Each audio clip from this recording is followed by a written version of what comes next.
సంజనాని hospital నుంచి discharge చేసి ఇంటికి తీసుకొచ్చారమ్మా.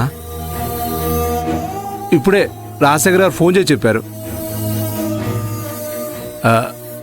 చూసావా, నీ మొహంలో సంతోషం స్పష్టంగా కనిపిస్తుంది. ఇది చెప్తే నీ మనసు కాస్త కుదుట పడుతుందనే అందుకే చెప్పడానికి వచ్చాను. నిజంగా నాకిప్పుడు ప్రశాంతంగా ఉంది మావయ్య. సంజన హెల్త్ విషయంలో నేను చాలా టెన్షన్ పడ్డాను.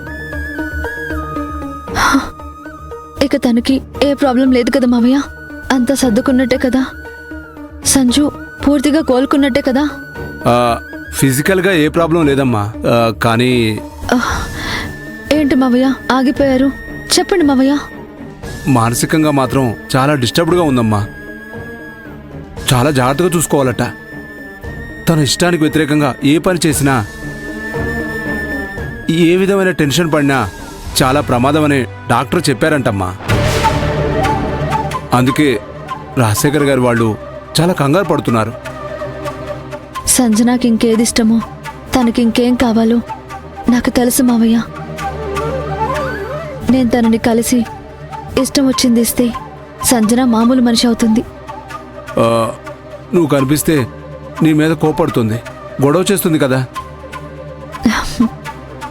ముందు గొడవ చేస్తుంది, కానీ నేను చెప్పింది విన్నాక హ్యాపీగా ఫీల్ అవుతుంది.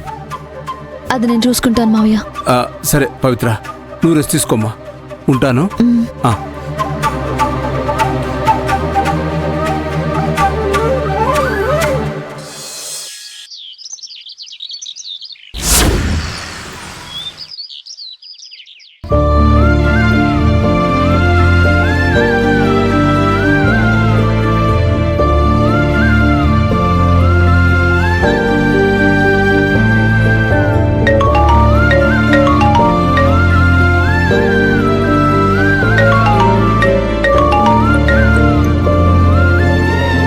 Hello aunty. ఎలా ఉన్నావు ఆది? ఎక్కడున్నావు? సమాధానం చెప్పుకోలేని పరిస్థితి నాది, సమాధానం తెలుసుకునే పరిస్థితి మీది. సంజన హెల్త్ కండిషన్ ఎలా ఉందంటీ? బాగుంది అని చెప్పలేను, కానీ పర్వాలేదు. దాని మెంటల్ కండిషన్ సరిగా లేదు. చూస్తుంటేనే భయమేస్తోంది. ఏ క్షణం ఎలా ఉంటుందో, ఎలా ప్రవర్తిస్తుందో, ఏది ఎటు దారితీస్తుందోనని అర్థమే కావట్లేదు అది.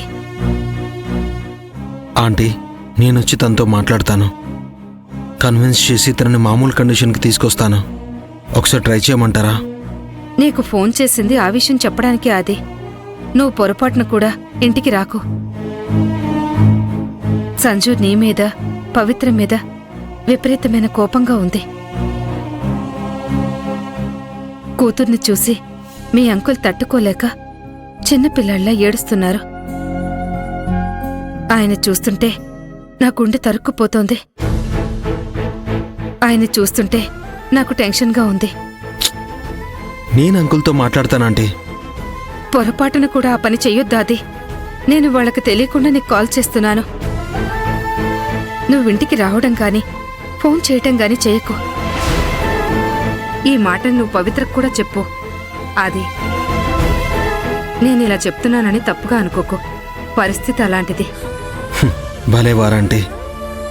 పెద్ద మనసు చేసుకుని మనసులో ఏం పెట్టుకోకుండా నాకు చెప్పి నా మీద కేర్ తీసుకోవడం గొప్ప విషయం.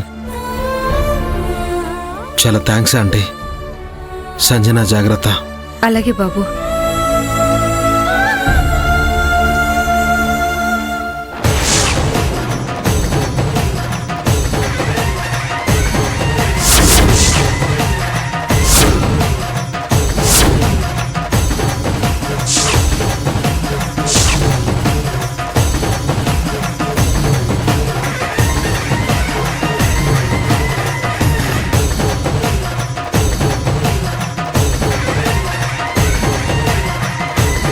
ఎవరితో ఫోన్ మాట్లాడుతున్నావు?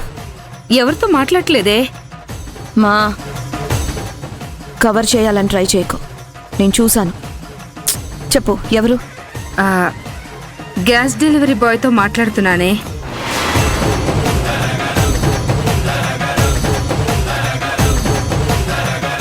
ఓహో, ఆది గ్యాస్ డెలివరీ బాయ్గా ఎప్పుడు జాయిన్ అయ్యాడమ్మా? ఆదికి మళ్ళీ ఫోన్ చేయి. ఎందుకు సంజు? చేయమని చెప్తున్నాను కదా, చేసి ఆదిని ఇక్కడికి రమ్మని చెప్పు. అమ్మా, ఇప్పుడు ఆది ఇక్కడికి రావడం కరెక్ట్ కాదే. అసలే చాలా ప్రాబ్లమ్స్ ఉన్నాయి. అర్థం చేసుకో, నా మాట విను. చేయమని చెప్తున్నాను కదా, ఫోన్ చేసి రమ్మని చెప్పు. ఆదిని రమ్మని చెప్పు. అది కాదమ్మా, ఆది మీద మీ డాడీ చాలా కోపంగా ఉన్నారు. తన ఇంటికొస్తే చాలా పెద్ద ప్రాబ్లం అవుతుంది. వద్దమ్మా, నా మాట వినవే. నువ్వు ఫోన్ చేసి ఇక్కడికి పిలిపిస్తావా, లేదా వాడు ఎక్కడున్నాడో నన్నే వెళ్ళమంటావా? చెప్పు, నన్ను వెళ్ళమంటావా? అది కాదే, నా మాట వినవే. ఫోన్ చేసి రమ్మని చెప్తావా లేదా? చేస్తావా లేదా నువ్వు? నేను నువ్వు చెప్పేది పిలుస్తావా లేదా? పిలుస్తాను. పిలుస్తావా టెన్షన్ లేదా? పడకు సంజు, నేను ఫోన్ చేస్తాను. నేను చేస్తాను, ఫోన్ చేస్తానే. చెయ్యి, కాల్ చెయ్యి, ఇప్పుడే చెయ్యి, ఫోన్ చెయ్యి. చేస్తానే, చెయ్యి. చేస్తాను. స్పీకర్లో పెట్టు. సంజు, నువ్వు వెళ్ళమ్మా. నేను ఆదిని రమ్మని చెప్తాను. నేను ఇక్కడే ఉంటాను. నా ముందే మాట్లాడు. నా ముందే మాట్లాడాలి. ఆంటీ మళ్ళీ కాల్ చేస్తుందంటే చెప్పండి ఆంటీ. ఆది, నువ్వు వెంటనే బయలుదేరి ఇంటికి రా బాబు. ఇప్పుడే కదా ఆంటీ నేను వస్తా అంటే వద్దన్నారు. అప్పుడు అన్నాను, కానీ ఇప్పుడు రమ్మంటున్నాను కదా, నువ్వు రా ఆది. ఆంటీ ఏమైనా ప్రాబ్లమా?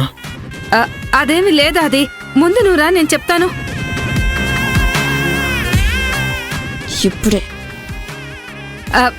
ఇప్పుడే బయలుదేరి రా ఆది. సరే నేను బయలుదేరుతున్నాను ఆంటీ, వస్తున్నాను.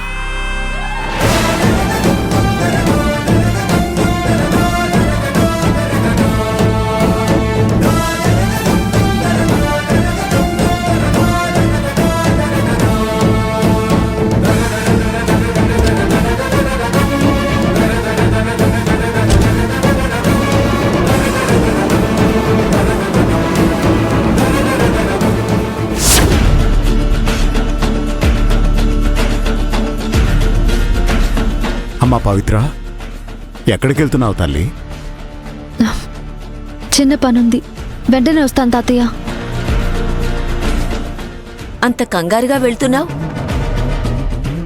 ఈ పరిస్థితుల్లో అలా ఎక్కడికి వెళ్తున్నావో చెప్పకుండా వెళ్తే మాకు కంగారుగా ఉంటుంది కదమ్మా. సంజనాన్ని కలవడానికి వెళ్తుంది.